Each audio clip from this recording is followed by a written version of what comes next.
Good day, people of God. And my name is Pastor Oluniyi Israel. I welcome you to this week's edition of Talk on Evangelism, where you will enjoy teachings that are evangelism and evangelism based for ministers of God, for church leaders of all categories, for believers in Christ alike all over the world through the following platforms: Facebook, YouTube, Instagram, WhatsApp, and blog.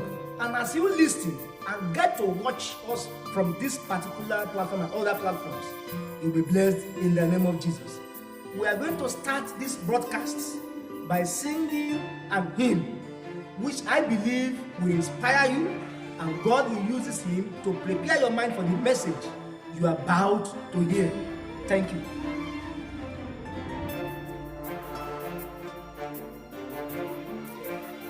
My times are in thy hands, my God, I wish them there. My life, my friends, my soul, I live entirely in the care. My times are in thy hand, Jesus the crucified. Thy hand my cruel pain I pierced is now my God and guide. My times are in thy hands, I always trust in thee. And after death at thy right hand, I shall forever be. Let's pray. Father, in the name of Jesus, Lord, we appreciate you for giving us this platform. We give you grace, we give you thanks for your grace upon our life. Therefore, we pray that as men that will be hearing our voice all over the world, let this message bless them, that they will not remain the same again. In Jesus' mighty name, we pray. Amen. The last time we met on other platforms, I concluded the message that says man's need of redemption, where I shared with you 3 very important things that we must do if we really want man to be redeemed. 1, I said we must always go on our knees to pray. 2, I said we must release our financial and material resources for those who are on the front lines of winning souls for Christ. And 3, I said we must practically go out to win souls for Christ. This week, we are going into another topic. And the topic says, Salvation Prophesied Part 1. Salvation Prophesied Part 1. Let's first of all go into our text for today. The book of Romans, chapter 10, from verses 13 to 15. Romans 10, 13 to 15. And it reads, Romans 10, 13 to 15. For whosoever call on the name of the Lord shall be saved. How then shall they call on him in whom they have not believed? And how shall they believe in him of whom they have not heard? And how shall they hear without a preacher? And how shall they preach unless they are sent? As it is written, how beautiful are the feet of those who preach the gospel of peace, who bring glad tidings of good things. Praise the Lord. Now to deal with the message that says salvation prophesied. I want us to look at this message from the following outlines. 1, what is salvation? 2, what is salvation prophesied? 3, who prophesied this salvation? 4, who is this prophecy directed to and why? 5, how are we going to ensure the fulfillment of this prophecy? Now, let's take these subtopics one after the other. Number 1, when we say salvation prophesied, what is salvation? Salvation is to deliver somebody who is in danger, to help somebody out of danger, to offer help so that whoever is in danger will be rescued. to rescue somebody who is in danger.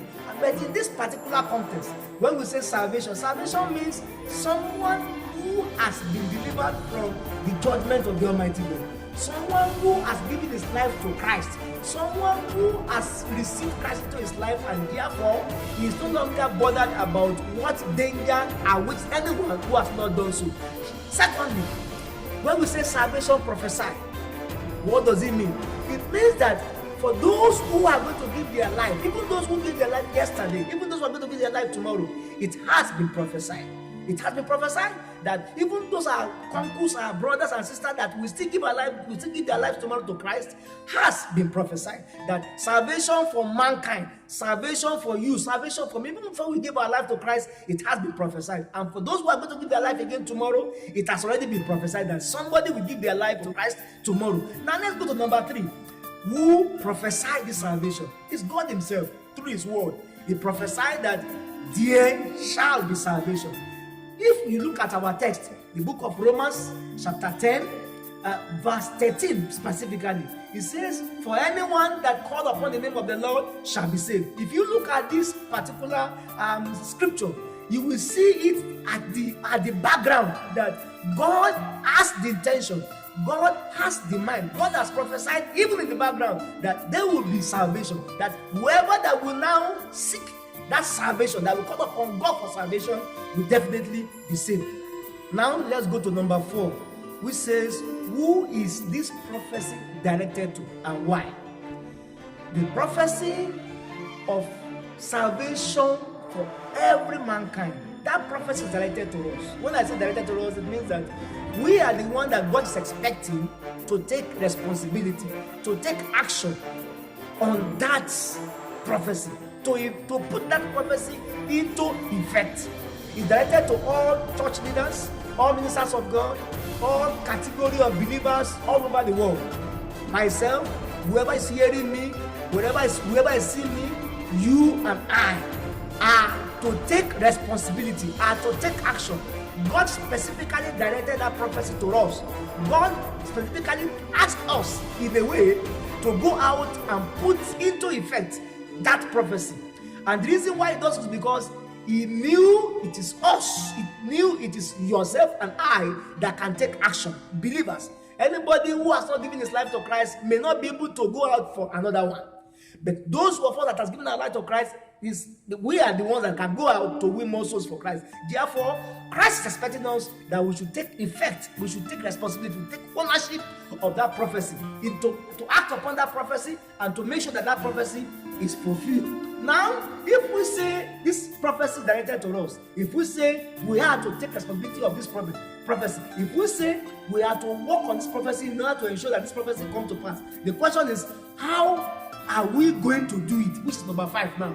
How do we do it? How do we ensure that this prophecy come to pass? Talking about salvation prophesied. This salvation, how are we going to make sure that the prophecy that the Lord has given concerning the fact that mankind, many people, millions, billions of people will give their life to Christ, how do we ensure that this prophecy comes to pass? And 3 things I want to share with you that we must do as church leaders, that we must do as Christian groups, that we must do as missionaries, that we must do as ministers of the gospel, that we must do as believers all over the world. 3 things that I believe we must do if we want this prophecy to come to pass, because the prophecy must come to pass. It's been coming to pass and it must continue to come to pass. 3 basic things that we Christian groups must do. Number 1, we must recruit qualified evangelists. We must recruit qualified evangelists. If you look at our text very well, Romans 10, 14 to 15, where Paul was inspired by the Spirit of God to say that how would unbelievers hear the good news? How would they be saved? How would this salvation be spread around? If ministers of God, if evangelists, if field missionaries do not go out to witness, if they do not go out to share this gospel, how would they be able to hear? And if these ministers of God actually want to go and share the good news to those who are to be saved, and they are not sent, how are they going to go? Because it is not possible. In fact, it's very difficult for anybody to go on the field and preach the gospel on his own. The church has the responsibility to recruit evangelists. That's number one I'm sharing with you. The church, Christian groups, missionary agencies, and all other body of Christ alike. We must make sure we raise evangelists, qualified evangelists that are to be put together for this task. That's number one that we must do. Number two that we must do is that after we have recruited these qualified evangelists, we must train them. Training is key. If not, they may not be able to know what to do. They may not be effective on the field. Therefore, after we have recruited these evangelists, which is number one, number two, we must train them. We must give them adequate training. And that's what I want to share with you in part two of this message. I will share with you how can we recruit qualified evangelists in part two of this message. I will also share with you how can we give this qualified evangelists quality training for them to be able to, for them to be effective on the field. Then number three, for what we can do as missionary agencies, what we can do as church, what we can do as other believers all over the world.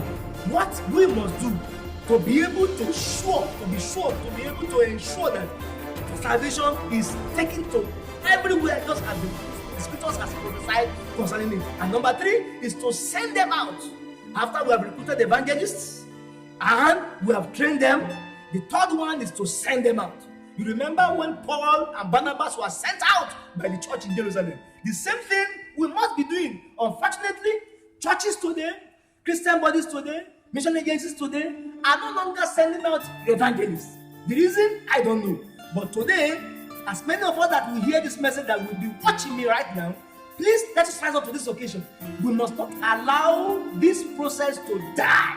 We must make sure that evangelists, after they have been recruited and trained, are sent out from time to time, because somebody is out there waiting for somebody to preach Christ unto him. And as we do so, shall be well with us in Jesus' name. Finally, I want to conclude this message by challenging the church, by challenging missionary agencies, missionary groups, by challenging all other Christian groups all over the world, that the Almighty God, Christ himself and his blood, is waiting for us to give effect to this prophecy. The prophecy is salvation must reach as many people as possible. And as now, so many people are still waiting to be saved.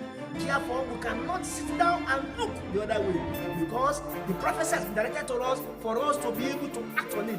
Therefore, I want to ask you, I want to pray with you, I want to challenge you, and I want to beg you to please, let's give effect to this message. Let us ensure that we recruit evangelists, we train evangelists, and we send them out from time to time, so that this prophecy of salvation unto our brothers, sisters, uncles, nieces, brothers, everywhere, people around us, will be fulfilled. And as we do so, shall be well with us in the name of Jesus Christ. Shall we pray? Father, in the name of Jesus, Lord God Almighty, we thank you for this message. People has heard this message. We pray that you will use this message to energize them, to encourage them, to prepare them, to mobilize them, to be able to give effect to this message. And at the end of the day, your kingdom will be better for it, and your name will be glorified. Thank you, Jesus. For in Jesus' mighty and everlasting name, we pray.